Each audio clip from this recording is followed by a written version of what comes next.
Hola, ¿cómo están? La intención de hacer este primer video como un inicio para Lingüística y Gramática 2 tiene que ver con poder asentar las bases en las que debemos luego construir los conocimientos que corresponden a nuestro segundo año. Entonces vamos a hacer un repaso por el concepto de oración unimembre y bimembre, y después vamos a ver de manera muy rápida, pero que sirva de repaso, los modificadores que podemos encontrar tanto en el sujeto como en el predicado. Bueno, en una primera instancia entonces, acá tenemos un cuadro que hice yo en el pizarrón, que tiene que ver con hacer la distinción entre unimembre y bimembre. Tal como le dice la palabra, una tiene un solo miembro y la otra tiene dos. Las oraciones unimembres se caracterizan por o no tener verbo, como la casa azul, no encontramos ninguna acción, ni estado, ni proceso, o pueden tener lo que llamamos verbos impersonales, que son aquellos que no me permiten reconocer un sujeto que esté haciendo la acción. Y tenemos dos tipos. Tenemos los que se llaman meteorológicos, como hoy llueve. Puede ser cualquiera de las acciones que estén relacionadas con el clima, o los que están en tercera persona singular del verbo haber, como hay muchos autos. Y del verbo hacer, que acá no lo puse, pero por ejemplo decir hizo frío. Esas son unimembres. Lo que vamos a hacer sencillamente es lo que aparece acá. Encerrar entre corchetes y ponerle oración unimembre. Bueno, la oración bimembre. Podemos dividirla en sujeto y predicado, porque nos vamos a encontrar con un verbo que sí es personal. El sujeto puede tener dos formas. Puede ser expreso, que quiere decir que está escrito, o puede ser tácito, que significa que no está presente, pero que se puede reponer por el contexto en el que se viene leyendo. Acá hice dos oraciones. Dice, Ana viajó el año pasado, ahora no puede hacerlo. En una encontramos un sujeto expreso simple, que es Ana, y en la otra encontramos un sujeto tácito, que por una cuestión de cohesión, yo no puedo repetir ese sujeto. No puedo decir Ana viajó el año pasado, Ana ahora no puede hacerlo. Perfectamente quien lee o quien escucha puede reponerlo ante esa ausencia. Entonces, expreso o tácito, los expresos pueden ser simples o compuestos, y esto tiene que ver con la cantidad de núcleos que les encontramos. Si dijera Ana y María, sería compuesto. Ahora, el predicado. El predicado puede ser verbal o no verbal. El predicado verbal tiene como núcleo un verbo o puede tener una frase verbal, y se dividen en simples o compuestos por la misma razón que el sujeto. Si hay un verbo, será simple; si hay más de uno, será compuesto. Ojo, las frases verbales como había llovido, o había caído, o había corrido, no se consideran dos verbos separados, sino que se considera un solo núcleo verbal. Después vamos a verlo porque eso es tema de este año justamente. ¿Cuándo se usa el no verbal? El no verbal se usa por una cuestión de cohesión, tal como pasa con el sujeto tácito. Dice, Ana viajó a Brasil, yo viajé a Perú, sería, ¿no? No hace falta decirlo y sería un error de cohesión incluir acá otra vez viajar. Entonces se reemplaza el verbo por una coma que está marcando su ausencia. Recordarán que los predicados no verbales se dividían en nominales, adverbiales, preposicionales, y eso tenía que ver con el núcleo del predicado. Por ejemplo, este es preposicional, porque arranca con una preposición. Si hay un sustantivo, será nominal; si hay un adjetivo, también. Bueno, pasamos a los sujetos y los predicados. Bueno, yo sé que estoy yendo súper rápido. Después tendremos las instancias de videollamadas para que me hagan todas las consultas que necesiten. Pero este es un repaso así como fugaz, porque si no me iba a quedar un video larguísimo que se hace muy tedioso de mirar. Bueno, modificadores que aparecen en el sujeto.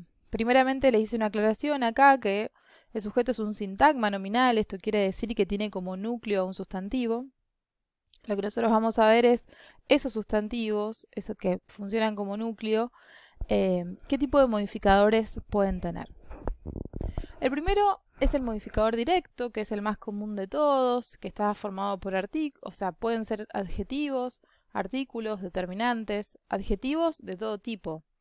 Pueden ser los calificativos, los numerales, los gentilicios, los artículos como la, las, el o los, y los determinantes como este, esa. Por ejemplo, acá tenemos un determinante, esa gran idea tuya. Y tenemos 3 modificadores directos. La función más sencilla para poder reconocerlo es que no tienen ningún tipo de conector entre el núcleo del sujeto, que sería idea, y el modificador.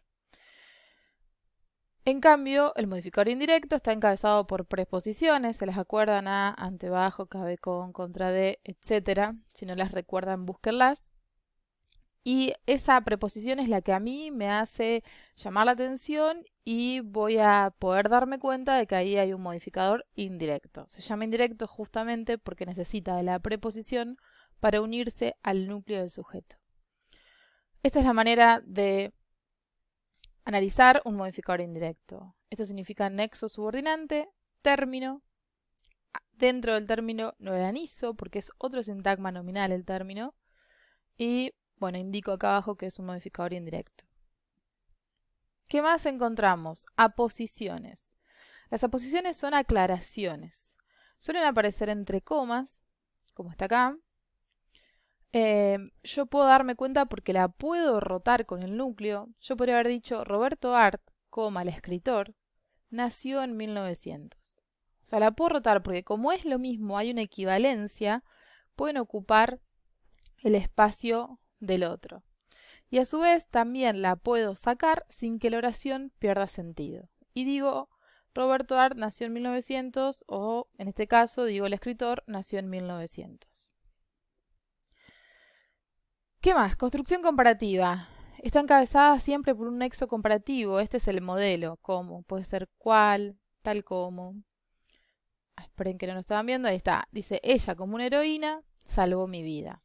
Esta es la forma que tenemos de analizar la construcción comparativa. Todo esto es muy sencillo. Seguramente lo vieron en secundaria. Seguramente están pensando, ¿en serio me estás hablando sobre la posición? Bueno, lo que realmente pasa, y lo digo porque hace muchos años que doy esta materia, es que nosotros vamos a empezar a subir pisos, si esto fuera un edificio, a construir, a construir, a construir, y cuando llegamos al piso 15, empiezan a dudar de las aposiciones. Entonces prefiero tomarme este tiempo y dar esto que parece tan obvio, pero nunca va a estar de más. Bueno, vamos al predicado. Bueno. Modificadores del núcleo verbal. Yo les decía que el núcleo verbal podía ser un verbo o podía ser una frase verbal. No se desesperen con la frase verbal porque es un tema que vamos a ver pronto.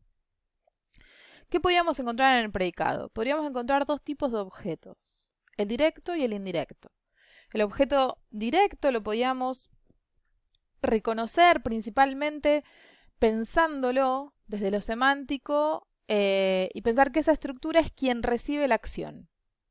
Julia compró un libro. La acción de comprar recae en esa estructura. No sé, yo lavé el auto. La acción de lavar recae en auto. Entonces, lo primero que tenemos que hacer es pensarlo desde su significado. Es quien recibe la acción directamente. ¿Cómo más nos podemos dar cuenta? Haciendo la pregunta ¿qué? Más el verbo. ¿Qué compró Julia? Un libro. Y también lo podemos reemplazar por lo, los, la o las. Julia lo compró. El objeto indirecto sería quién va a recibir a ese objeto directo. Es decir, está el sujeto, está la acción recae en el objeto directo y luego pasa al objeto indirecto. Julia compró un libro para su tía. Julia le advirtió el problema a su mamá. La pregunta sería ¿a quién o para quién? y lo podemos reemplazar por le o les. Por ejemplo, decir Julia le compró un libro. ¿Qué les puse acá? Si el objeto directo, o sea, quien va a recibir la acción, es una persona animada, es una persona o un objeto animado, una persona animada, si una persona o un objeto animado, va a arrancar o va a estar encabezado por A. Por ejemplo, Julia llamó a su tía.